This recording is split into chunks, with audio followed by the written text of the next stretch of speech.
Gloves Off with David Singer. As I said, I'd have a special guest here today for the show. It happens to be Ed Silva, who probably has more knowledge about the bridge situation as even the council, since he was working for the Village of Palmetto Bay for 10 plus years or 8 plus years. God only knows. 15. How many? 15 years. I knew I'd get it eventually. So hello, how you doing? This is a special edition of Gloves Off. When I originally started thinking about doing my show, I thought I'd stick to more non-political interviews. I was trying to actually work on a lot of nonprofits, which will be here tomorrow. Voices for Children will be here tomorrow. I have two great guests with the Voices of Children. The reason we're having a special show today is because of the bridge issue that's in off 168th or 165th. Tender? And yeah, the bridge tender and 87th Avenue, since it's such a hot topic.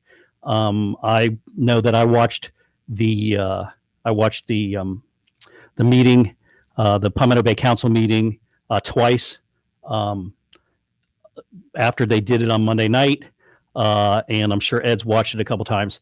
But the reason I'm here is to set this record straight, because Joseph Goebbels once said, if you tell a big enough lie and you keep repeating it to people, they will eventually come to believe it. And I cannot permit the village council to completely mislead the residents of Palmetto Bay over and over and over again, as far as what went down with the county, and insult, discredit, and throw under the bus our Miami-Dade commissioner, Danielle Cava-Higgins.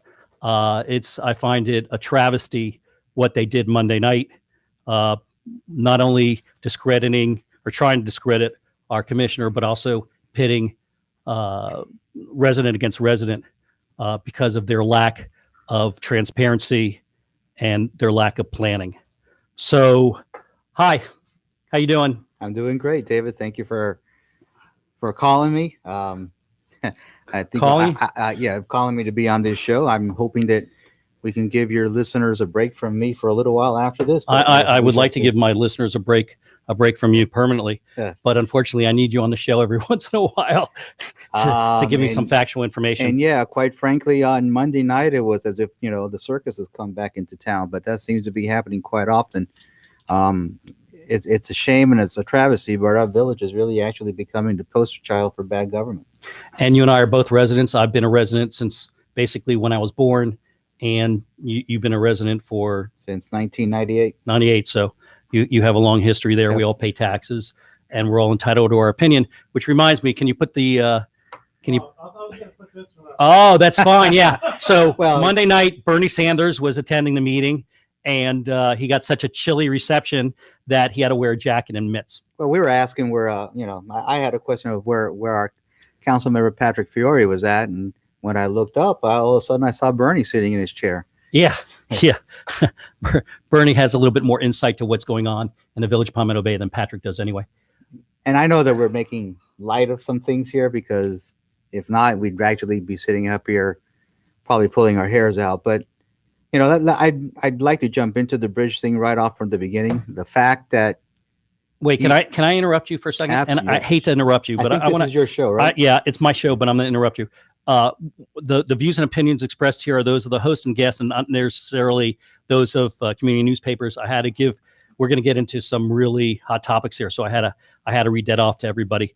First of all, it starts with an email which I actually got a hold of from Bev Gerald. She's one of the gruesome threesomes that likes to put out information that's totally inaccurate. So I'm going to ask you a couple questions. Okay. And then you and I have both been on the phone with numerous people in the last couple of days since the Monday night meeting, and we actually know what's correct and what's not correct as far as what's been being disseminated to residents. And whether you are for or against the bridge, I completely understand both sides of the equation.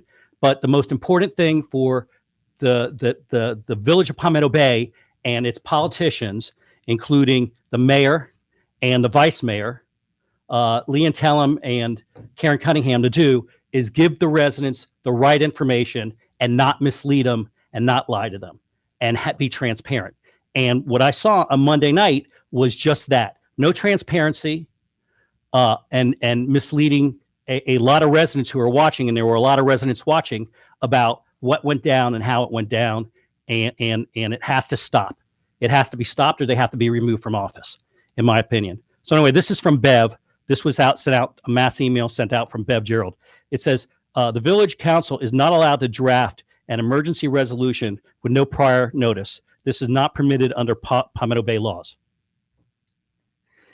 All they need to do is watch Monday night's meeting where all of a sudden our village attorney pulled out what? An emergency resolution at the meeting. So that right off the bat's a lie.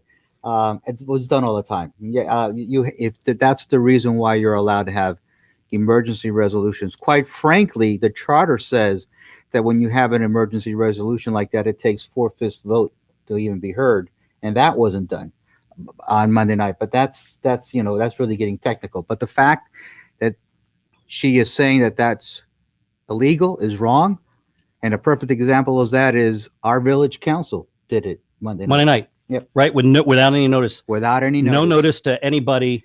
No publication. Miraculously, nothing. Our village attorney knew that they would want to hear something like that, huh? Okay. Another comment she made. We did have representation at this meeting. One of our contracted attorneys and Palmetto Bay residents who handle such matters. I haven't watched the county's hearing. Well, first of all, that's inaccurate, because I know the attorney she's talking about and the attorney that was there, from my understanding, from our village attorney, was not there to represent Palmetto Bay. He was never asked to go there from Palmetto Bay. The mayor didn't ask for him to go to Palmetto Bay. The council would have had agreed to have him go there from Palmetto Bay. He was there as a resident. I'll take it a step further, and that's what I was going to get to, because if he did go there representing the village, when was a vote to ask him to go represent the village, or who asked him to go represent the village? Number one, if he went on a professional basis. But if he went as a resident, it's like everybody else that could have gone there as a resident. My bigger question is, why wasn't anybody from our council there? Number one. And number two, why didn't that council direct the manager, like they did to me 3 or 4 years ago on the bridge issue then, to represent the village's point of view? Well, that could have very easily been done, and we could have had a representation asking them to reconsider the vote that day to give us a chance to be there. But none of that happened. Yeah, and that leads to the next question, as far as the village of Palmetto Bay, the mayor, Karen Cunningham, as she says, was slammed about not getting any notice at all about the bridge. And I've talked to numerous people, and if anybody wants to do a public information request, they should. The mayor of Palmetto Bay knew about the bridge issue on December 21st. Yeah, my understanding is on December 21st, there was a meeting. In fact, it's on her Facebook page. There was a meeting between her and our current county commissioner, Danielle Cohen-Higgins. And one of the main topics of discussion that day was the bridge. And Danielle Cohen-Higgins basically let her know that she would be moving forward with that bridge. And in fact, my understanding is that our mayor said that she had numerous emails against the bridge. There's an email from the commissioner's office asking for such records, and I don't believe that was ever given to the commissioner's office. So that could very easily be verified by anybody that wants to call the commissioner's office, or hopefully the mayor will fess up to the fact that she knew in December that this was coming. She may not have known the date, but she knew that it was imminent. And my question is, why is it that she said nothing until it was too late? So it's basically, and you're going to be nice about it. I don't have to be. It's basically lying to our residents when she said that she didn't know anything until 4 hours before the council meeting on 2 Mondays ago, which brings up another point. On this council meeting, which was the emergency council meeting to discuss the bridge, our vice mayor, Leanne Tellem, said that the village was not notified at the same amount of time that Cutler Bay was notified, and that's completely inaccurate and wrong. A matter of fact, when I found out that the council member, the commissioner in question, called both the Village of Palmetto Bay and Cutler Bay about 2 minutes apart from each other. So now you have the vice mayor, okay, giving out misinformation, along with the mayor giving out misinformation, along with Bev Gerald giving out misinformation, along with other. It's just amazing that the domino effect this has with these people continuing to give out misinformation to residents of Palmetto Bay. It's been done over and over again, David. That was the real reason why I decided to get into the race when I did, because our residents have a right to know what's going on in our village, and our residents have a right to understand the issues we face. It's hurtful. I mean, I've gotten a couple of text messages today from residents that will now be putting up their houses for sale because they feel they've been abandoned. And they have been. Quite frankly, they have been. They've been hoping that this issue would just quietly go away and wouldn't come back up. And frankly, Monday night to me was just a big exercise in trying to delay. And we've had this conversation before that seems to be the mantra of our mayor and our council, is to try to delay any issues and any items for as long as they can. I'll take it a step further. I think that we've been outmaneuvered. Our council has been outmaneuvered on Monday night because, one of the things that we've done, and I also brought this up during my campaign when we were trying to do a comprehensive traffic study for the South Dade region, is we've given up our voice. Our voice has been diminished by our mayor by allowing other municipalities to bring up issues that are directly squarely in the middle of Palmetto Bay. That doesn't mean that they don't have a right to an opinion, but our ability to lobby our representatives at our local government has been diminished, and we've given up that right. And I think that's wrong. I think this is something that's been ongoing for the people that don't understand this. This bridge has been talked about since 1978, brought back in 2004 by the Corradino Group, again in 2006, 2014, 2017. Our current county commissioner campaigned on it. She very clearly said she wanted it. She spoke to our mayor about it in December. And here we are in middle of February, and all of a sudden everybody pretends that this is no, we didn't know anything about it. So basically throwing our current commissioner, okay, under the bus. I also want to talk. I want to step on one other item that I found out that they were misinforming the residents on is the 4-day notice. And I don't know if you know that there is no requirement for a 4-day notice, but I found out that there was no requirement for what happened, for the vote that happened, to have a 4-day notice because it was strictly procedural. And last time this was brought up in front of the TPO, they didn't even take this to the county commission. They took it straight to the TPO. And so they actually took an extra step in taking it to the commission, and there was no notice. There was no 4-day notice. Listen, my hats are off to Commissioner Danielle Cohen-Higgins. What she's promised, she's done. She's actually given more transparency than less, because you're absolutely right. The last time that this bridge was brought up in 16, 17, somewhere in there, it went straight to the TPO. It didn't even go to the Board of County Commissioners.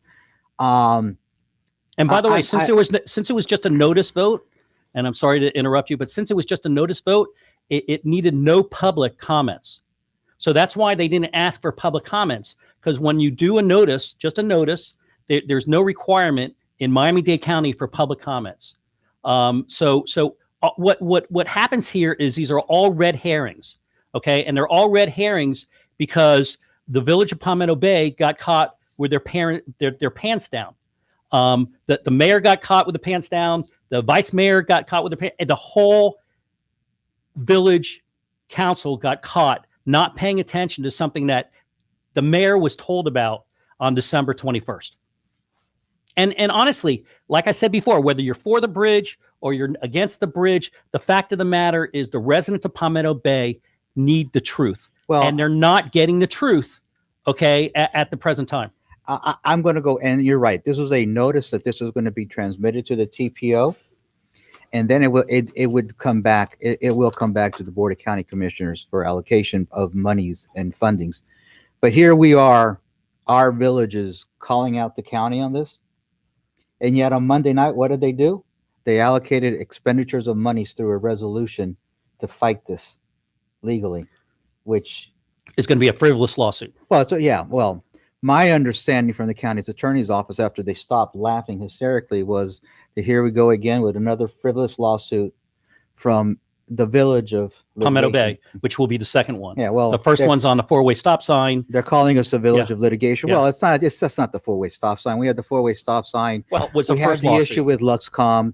We will be having other issues down the road with other zoning matters. It's one after another because they have a fear of making decisions, but that's what they're elected for.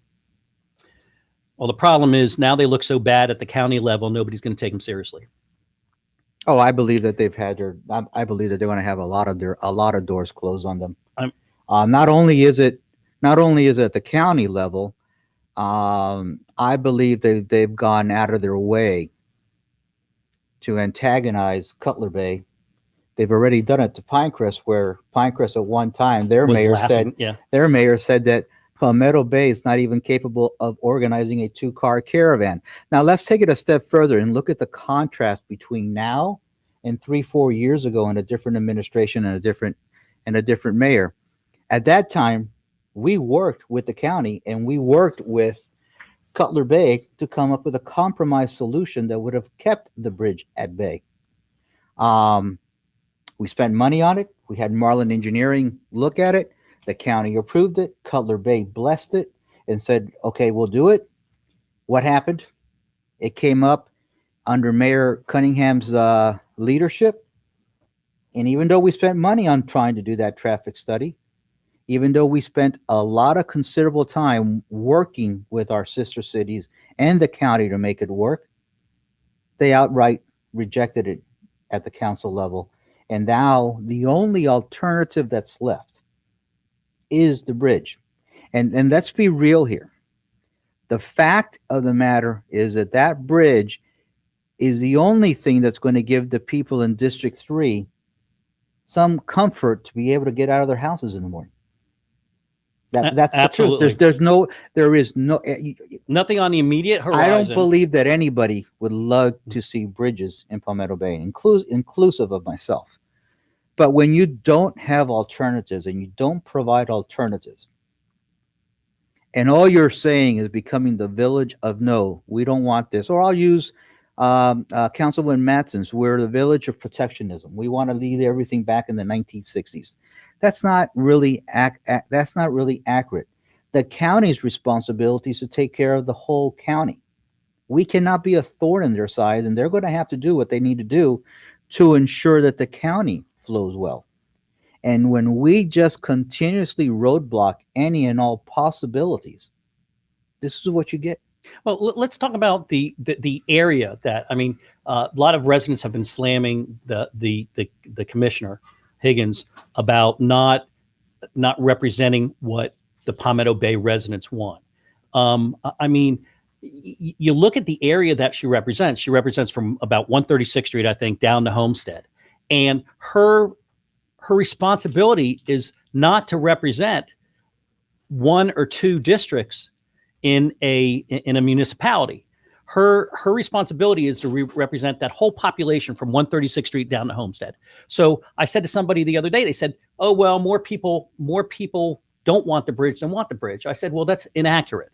I said, if you took the 50,000 people in Cutler Bay, added 10,000 people that basically live in District 3, okay, that you're up to 60,000, and then you look at 15 or 18,000 that live in District 1 or District 2, she is representing the majority of the residents and what their wants are.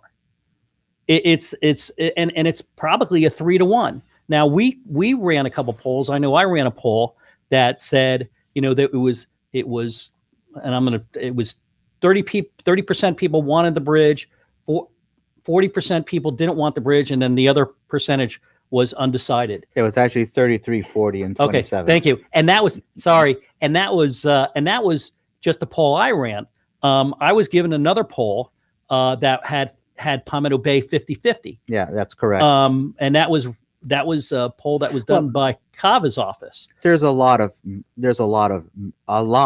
misleading information that's going out there. One of the biggest misinformations that 87th Avenue dead ends on 141st Street. That's true. That is true. It's a fact. But with the misinformation comes a lot of facts. 82nd Avenue dead ends at 120th Street. 77th Avenue dead ends on Red Road. Eventually, most streets dead end somewhere. But what you're trying to do with the bridge is you're trying to, here's the biggest problem. Our council has not sat down and tried to define what the objective is, other than the fact to say there's no. Because the objective is to try to diminish the time of rush hour. Try to flush. Wait, let's go even further than that. Our council has no empathy at all for District 3. District 3 right now has nobody to represent them. Correct. Okay, just because you cannot tell me that Marcia Matson, who is District 3 council member, has any interest at all representing the people in her community. She just doesn't. There's not one thing that she's ever done to help or protect the people that are in District 3. So they have no representation. Okay, they pay just as much in taxes as District 1 and District 2. They're like this. I've always said they're the stepchild of Palmetto Bay. And I actually wrote something on there that they'd be better off trying to go and be incorporated in Cutler Bay and get away from Palmetto Bay because of what's happened over the last couple of years. Cutler Bay would treat them a lot better. And I'm sure they'd be happy for the tax base. So, I mean, what do? You basically have 5 people on the council who are representing 2/3 of our residents, and that's just not right. By the way, let's look at some of these questions. If I could, can we start at the top here? Yeah, we can start up the top.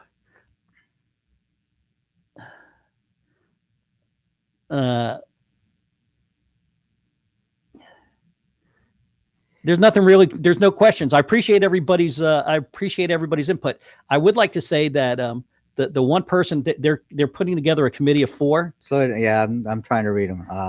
They're putting together a committee of 4, and one of the representatives of Palmetto Bay and the committee of 4 to deal with the committee of 4 that Cutler Bay is putting together is our village manager. I'm sorry, what's that? Yeah. I said we have a committee of 4 that Karen Cunningham is putting together to deal with Cutler Bay's committee of 4 to talk about the bridge issue. What do you think about the? Here's the ironic thing about that, and again, this is the way that, and I'm going to go back to what you said. Yeah, Cutler Bay is being run extremely efficiently, and they have a council that works extremely well together for all of their residents and not just for a select few. So I can understand that sentiment of trying of maybe wanting to be part of Cutler Bay, but it's a shame. That's really changed drastically in the last few years, hasn't it? Because it certainly wasn't that way in the past. I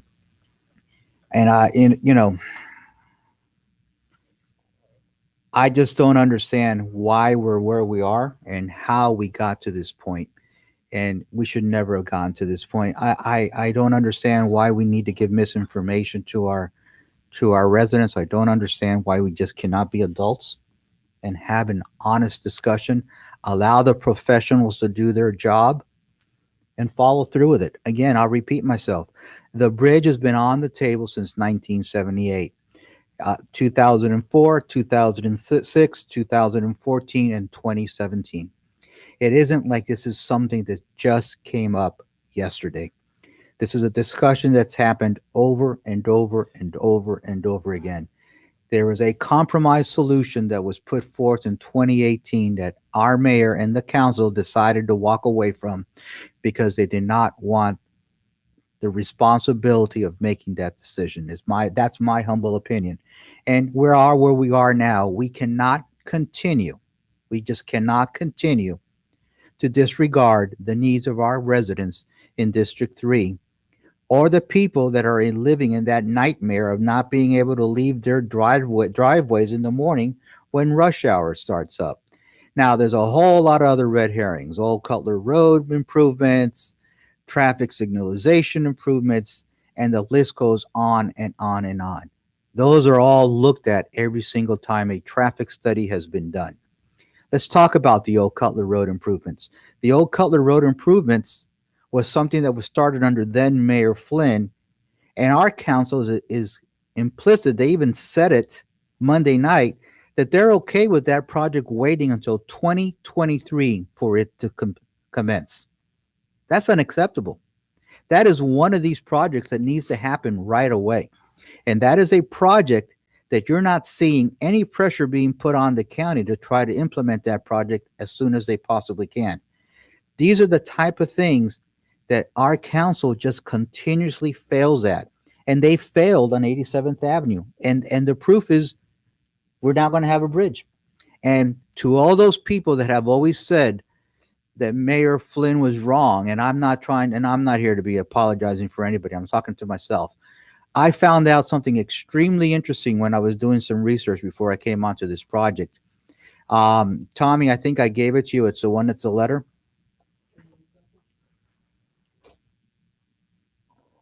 Up on the screen. I think it's, yeah, that one. This was in 2004, and if you look at the title up there, it says oppose the widening of 87th Avenue north of 184th Street. This is proof that the county wanted the 4-lane 87th Avenue. Here's the proof of 87th Avenue being projected to be 4-laned. So for those who say that was never the case, well, here it is in black and white for you all to see. Now, I believe that the fear and the chaos that's being done with this bridge is being done on purpose.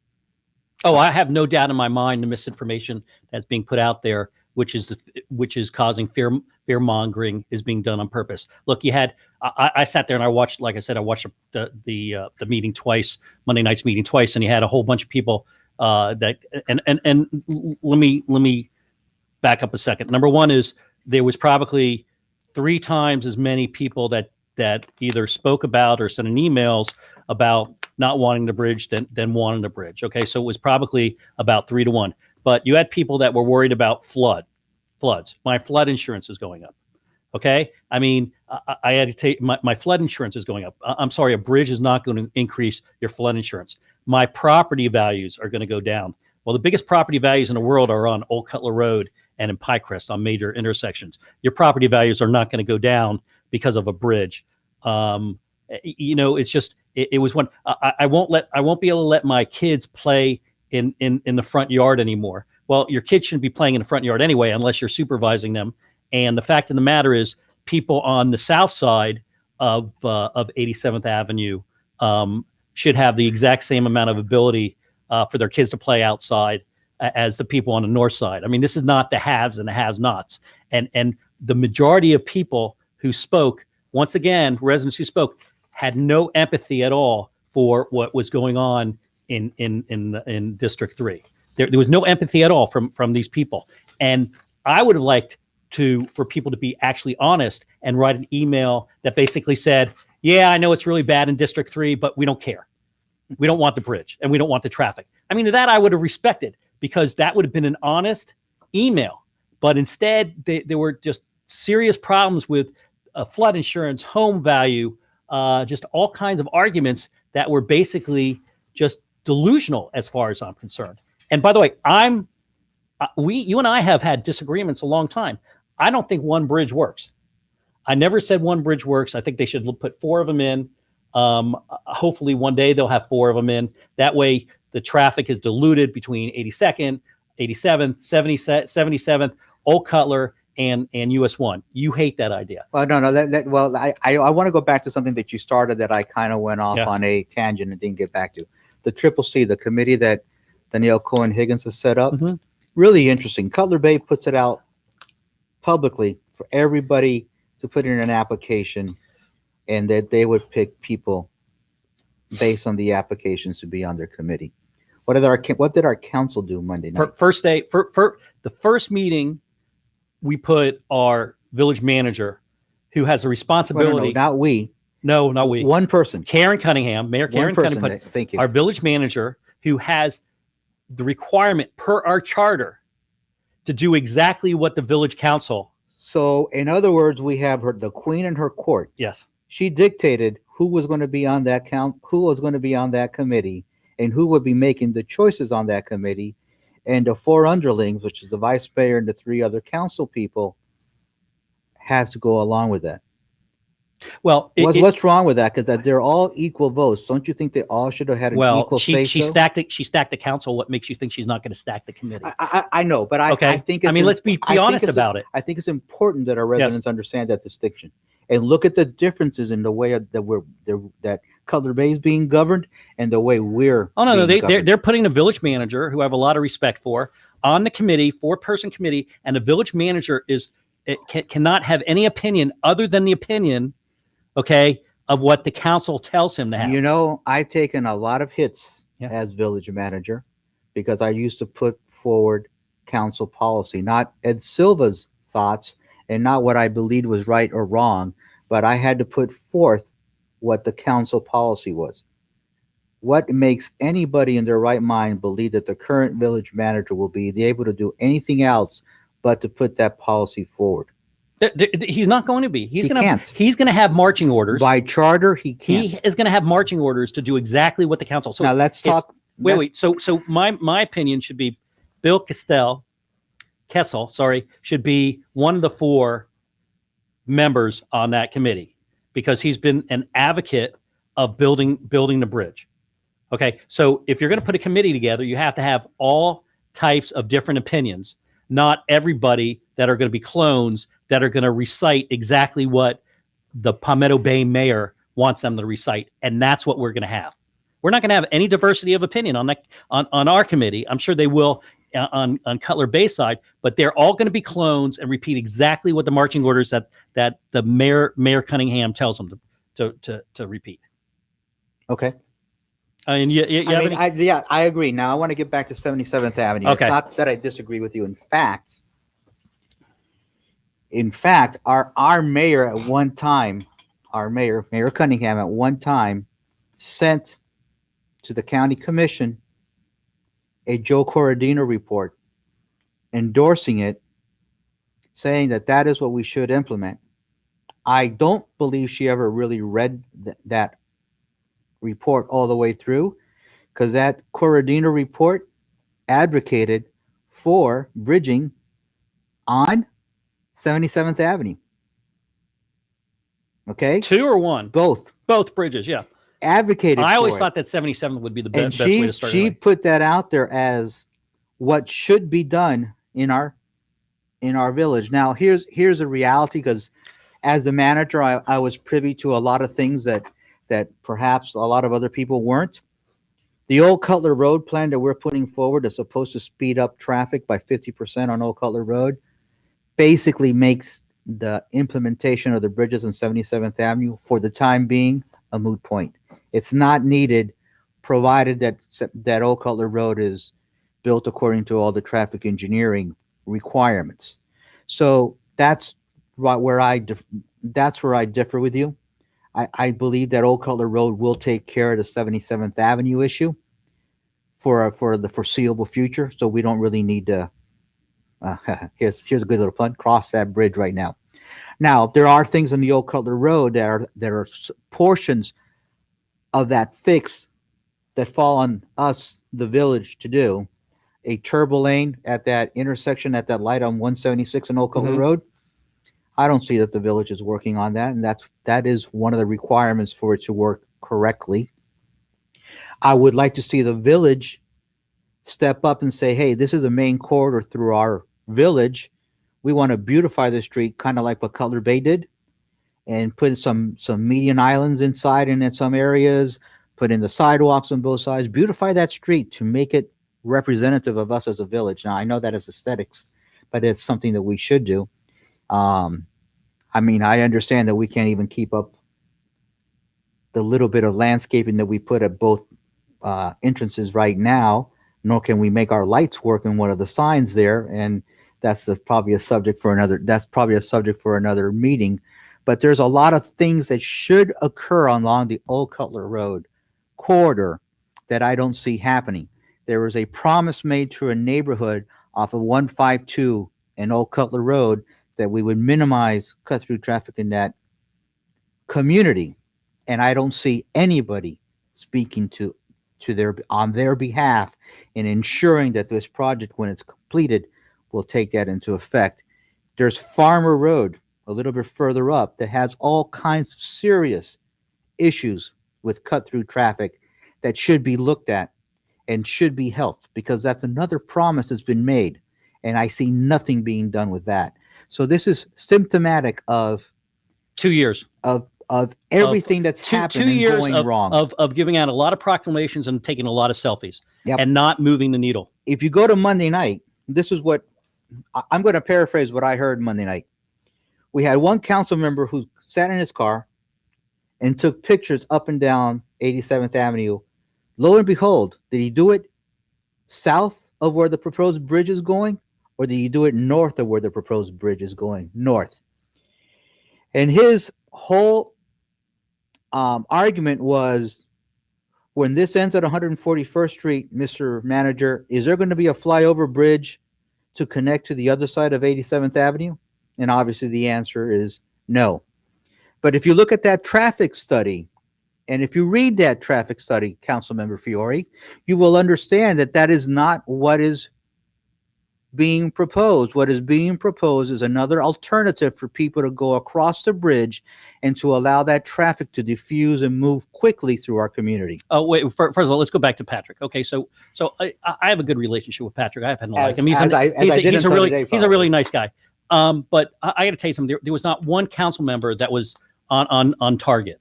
On Monday. No. They were awful. I mean, the worst being, in my opinion, the vice mayor, who's supposed to be an attorney and know how to read law. Okay.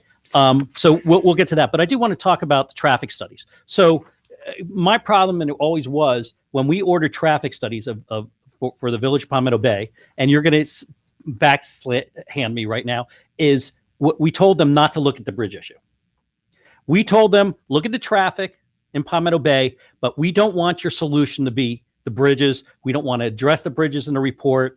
And we paid $350,000, okay, for these reports, if not more. Okay. And what you did was we took a alternative, okay, solution off the table by telling Merlin Consulting, Marlin, I got a bird named Merlin, Marlin Consulting, okay, and told them not to look at the bridge issue, which to me is a travesty, that you would take that opportunity, okay, off the table for them to look at and see how it would affect either the south and north side.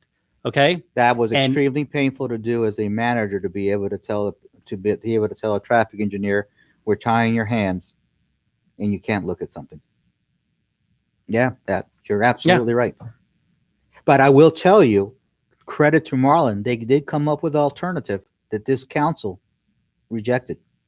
So yeah, but when you have bridges, okay, that have been around since 1950 and have been planned, and then you tell your consultant, I don't care that they've been around since 1950 or 1960, don't look at them as a solution to the traffic problem. Why waste the money? Why go through the exercise? Because it's like going to a doctor when you have cancer and saying, I don't want chemotherapy and I don't want radiation, but give me any other solution, when the radiation and the chemo might actually save your life. So you can't. So there was a huge problem with the way, with the way it was handled, the way we paid them, the way we took it up. I mean, it's mind-boggling to me. Let's continue with Monday night. We had another council member who likened the bridge issue, after he flipped, by the way, because he ran on being pro-bridge, who likened this issue to a Russian parable of two cows. Frankly, it shows me how little prepared he was to really be able to have a conversation on it. Am I supposed to drop like Steve Cody likes to talk out of both sides of his mouth? Then we had another one that opted for a protectionist approach to the past, but she fails to recognize all the growth that's happening to the South. I don't care what you do, the South is growing. That is the revenue stream for Miami-Dade County. They're not going to stop that. They're not going to stop that growth, and that's just going to be adding more and more pressures on the communities to the north. And the problem, once again, and you're not going to name names because you're a nice guy, but I'm not necessarily, is Marsha Matson supposed to be, people are elected to basically, but by at large, but they're still responsible to their district and the community within their district. Okay. She has not once in the past 2.5 years that she's been elected represented District 3 the way they should be represented. We had another one who used great sounding sound bites totally based on misinformation, which in effect has damaged the village's reputation and standing with other municipalities and counties, and has really gotten some of the county commissioners very, very upset with us. Oh, wait. Okay, I'll mention Vice Mayor Leanne Tellem. Okay, she sat there, and if you listen to what she said for the 5 minutes that she was talking, okay, there was so much misinformation that she's going to get my chicken shit of the day award. Okay, because that's how irritating. She's supposed to be an attorney. She's supposed to know what she's talking about, but she just acted like a politician, okay, and followed the mayor's lead. Like we did not know that was going to happen when she got elected 2 months ago. Well, I won't mention the names. I'll let you do that. But one of the things that was said was that the TPO is violating their own rules for public participation. This hasn't been in front of the TPO yet. In fact, this is being transmitted to the TPO where it will be publicly noticed and where the public will have a chance to talk. So that just proves she walks up there. She doesn't know what she's talking about. She starts talking for 5 minutes. She has no idea. It hasn't even come up in front of the TPO. It is so embarrassing, okay, for the residents of Palmetto Bay to sit there and elect these people, okay, and them not know what they're talking about when they get up to the dais to talk. And she's also the one that said that Palmetto Bay was not notified in time at the same time that Cutler Bay was.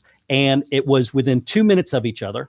She was also the one that talked about the 4-day notice, okay, which was not required because it was just a procedural. I mean, she talked, and every single point she hit on was incorrect. Yes. Now, and we've already spoken about the mayor, so I'm not going to go back to that. Now, I'm going to tell you what I think should be happening in our village that isn't. I believe that we should be expediting that Old Cutler Road project to ensure that we can get that done as quickly as humanely possible. I think this council needs to start working on finding solutions and replacing the freebie. Actually, the freebie shouldn't even be running right now, but that's another. Well, the freebie is probably going to be gone, right? That's what I was going to get to. The freebie and the iBus will no longer be allowed on the busway once BRT is starting. Correct. So what are our plans? What are we going to morph into? Have we started a study with anybody ensuring what we're going to be doing? I haven't seen anything. Once they put in those gates and once they start, that's it. That's it. No more freebie on. Nope. So where's our connectivity to the transit stations up and down the busway for us to be able to safely cross US 1? Why haven't we passed an ordinance that was brought forward by myself and then Vice Mayor Dubois on asking the county to rescind the urban boundary infill line that omits traffic as part of the process of reviewing zoning hearings for any project that's east of 77th Avenue? That's going to bite us at Luxcom. That's bitten us at Palmetto Bay Village Center. And it's something that I worked on with Vice Mayor Dubois, and nobody wants to pick up that mantle and run it through. So they can talk about being anti-development, but their actions speak louder than their words. This is a council that has not rejected a project yet. We can work on methods to reduce school traffic, which is the number one contributor for that 87th Avenue corridor, mind you. And we haven't done so. We have not had one single conversation, earnest conversation with the county and the school board in trying to do so. We should have established a community traffic committee, our own. Oh, that was one of the things. That was one of the You brought it committees. up. That was one of the committees that passed that was supposed to start years ago, or maybe not years ago, but a year ago. That they've never filled the most important issue in Palmetto Bay, which is great, is traffic, right? I mean, I've seen plenty of polls, and and even though there's COVID-19, it's still it's still an important subject.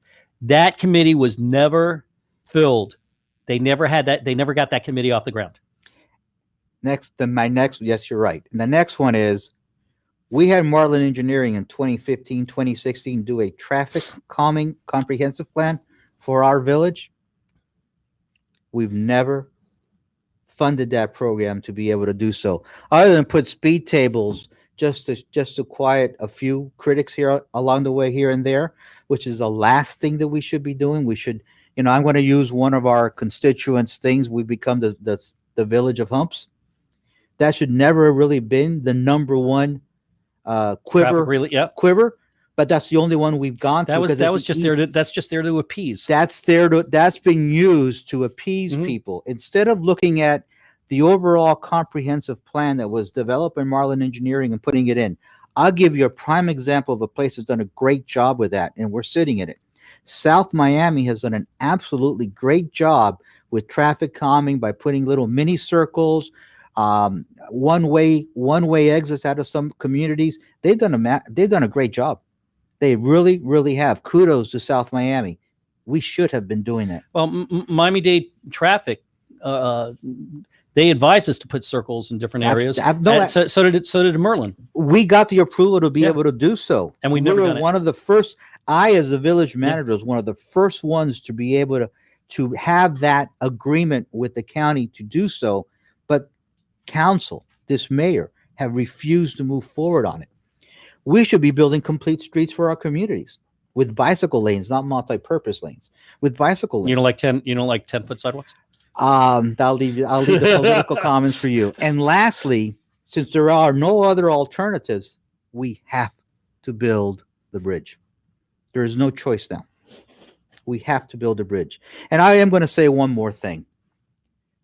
The attacks on our commissioner, because she was appointed, because they found her, the rest of the sitting county commissioners found her to be the most effective and the most intelligent person for that job.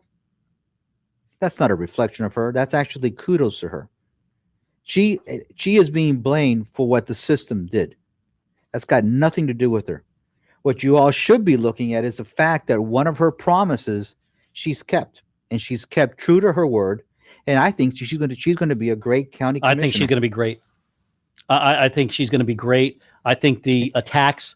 And here we are attacking her. I think the attacks are extremely unprofessional. I think the attacks coming from the vice mayor and the mayor are unwarranted. And basically, it's once again, it's look at them, look at her, and don't look at us, and don't look at what we have or we have not done as far as our responsibilities. I was going to ask you a question. No, I completely blanked. That's interesting. Well, Michael Miller walked in. Michael Miller, you want to say with us? He wants to know where lunch is. How you doing, Michael? Good. That's nice. Anyway, so as your opinion is build the bridge. My opinion is, I'm not really comfortable with it. I'd like to see the design. I'd like to see how it interrupts. No, my opinion isn't to build. My opinion is to give relief to our community. But I don't know of any other viable alternative that's out there right now that this council has agreed to.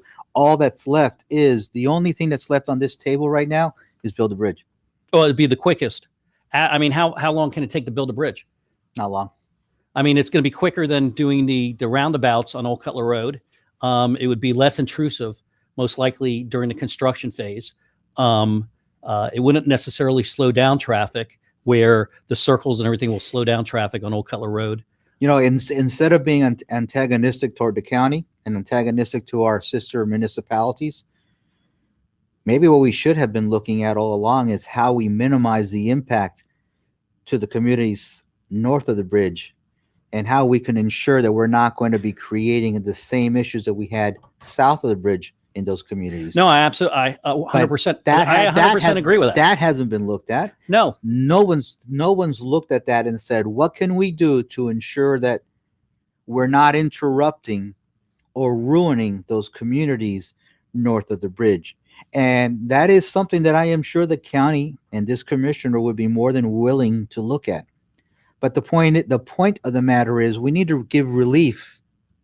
And instead of trying to divide our community, which is what's happening here, instead of trying to divide our community, creating fear, distrust, and chaos, and litigation. How about leadership and trying to do what's right for the village and trying to ensure that what we do minimizes the impact of our overall village of Palmetto Bay and not just for the select few.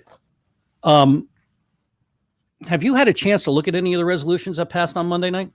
No, I have not. Okay. Have you had a chance to look at the previous resolutions that were passed prior in 2016 and 2003, I believe it is? I almost called you council member. Yeah, don't do that. David, no, I mean, obviously the one that was done in 2016 was when I was still the village manager. It would have been written up by our then village attorney. I don't recall it, and I haven't looked at it lately. I mean, I can't tell you that the resolution sponsored by the mayor, Karen Cunningham, and village council about conflict resolution. This is the one that says if we can't, if we can't have conflict resolution, we're going to sue the Dade County. I mean, it's completely inaccurate. I mean, one says by not adopting the measure of the ordinance, it violates the county's notice requirements for adoption of ordinances. That's completely incorrect. There was no money proffered. That's completely inaccurate. Okay, and then the other one says the county's reliance on Ordinance 20-38 authorizing a waiver of procedural requirements, including but not limited to a 3 and 4 day rule, is unacceptable. As the ordinance applies to emergency measures and the bridging of 87th Avenue does not meet the public emergency affecting health, life. That's completely inaccurate too, because once again, this was an ordinance. This just came up, and this was basically notification of it going to the TPO. That's correct. So all this information, that the 4 day rule, okay, all this information, once again, is completely inaccurate as far as what the council was talking about with the 4 day rule. I just, I can go through this. I can go through the list because I have over the last couple of days, and everything that they tried to slam Commissioner Higgins on is so inaccurate that it personally is offending to me that they could not do enough homework and understand what was being done procedurally. What needed to be done procedurally, the fact that once again, Karen was notified December 21st that the bridge issue was going to occur, and she came out and said she didn't know anything until the day before. The fact, and other items that I've gone through. I just, you just want to throw your hands up and go, who is running the show here? But this is symptomatic of a lot of things that's happening in our village, and you know that. This is symptomatic of quite a lot of other issues that are occurring in our village, where they publicly will say one thing, but privately they're doing something else. And this is a perfect example of it. Publicly, oh my God, we're surprised. Privately, the mayor knew. Absolutely did know. She may not have known the date. Nope.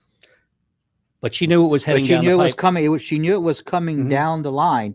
And I guarantee you that at any other moment, in any other council, if they would have gotten winds of this, they would have already.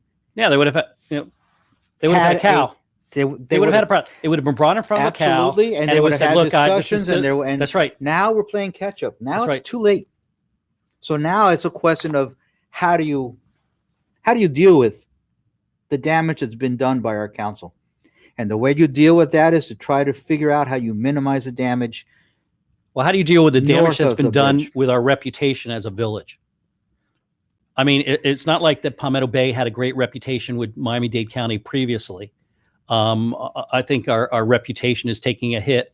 I think the threat of litigation against the county is a joke, basically because 87th Avenue is their street, 77th Avenue is their street, and they can do basically what they want on those streets. Oh well, that's all the legal stuff, which Yeah. is very hard for our residents to understand. But the fact of the matter is that jurisdiction for all streets, whether owned by the village or not owned by the village, is in the wheelhouse of the county. But we're working with a council that's insulted the outgoing transit director.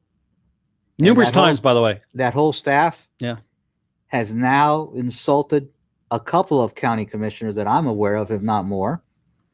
And yeah, there's damage being done on a daily basis to our village. So let's talk about COVID-19, because another thing I heard over and over and over, a theme that once COVID-19, since we have COVID-19, we don't need the bridge anymore. You think traffic's coming back, or you think it's just going to be, or you think our people are going back to work in the next year once the shots are? Will there be some reduction of traffic for some time? Yes. All I ask anybody to do is look at the potential growth for South Dade. The growth far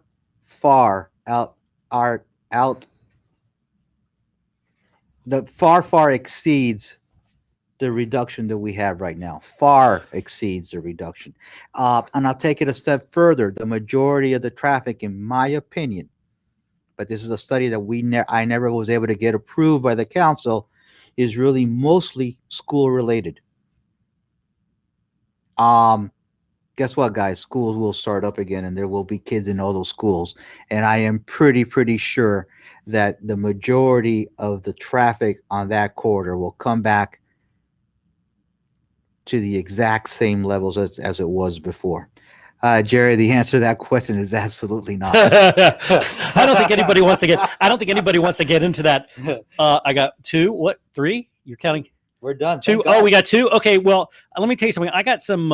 I do want to talk about a couple things. Bill Kessel. Sorry, Bill.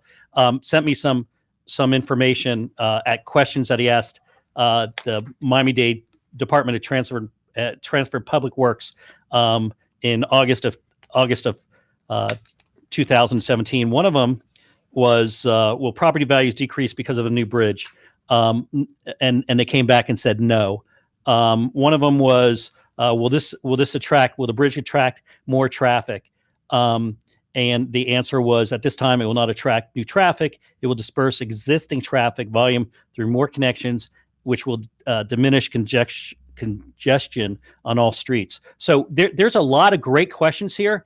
And if you want questions and answers here that Bill gave me, if you want a copy of this, you can send me an email to dmsinger@bellsouth.net, dmsinger@bellsouth.net, and I'll get you his questions to the Department of Transportation and Public Works on August 30th, 2017. I will post them and their answers. Since we have two minutes, and I kind of oh, look at this. I lost my notes. I do want to give. What a shame. I do want to give the Chicken Shit of the Day award to our new vice mayor, who is an attorney and should know better, Leanne Tellem, since there was really no truth to numerous statements that she made while she was sitting on Monday night's emergency council meeting on the bridge. I hope this has been very informative for everybody. Hopefully I won't have to do this again. And tomorrow will be Voices for Children, a nonprofit, which is the main reason I started doing the show, to get some nonprofits in here. Stay informed, Bill. Stay informed. Make sure you know what's right and wrong. Thank you. Thank you. Have a great night, everybody.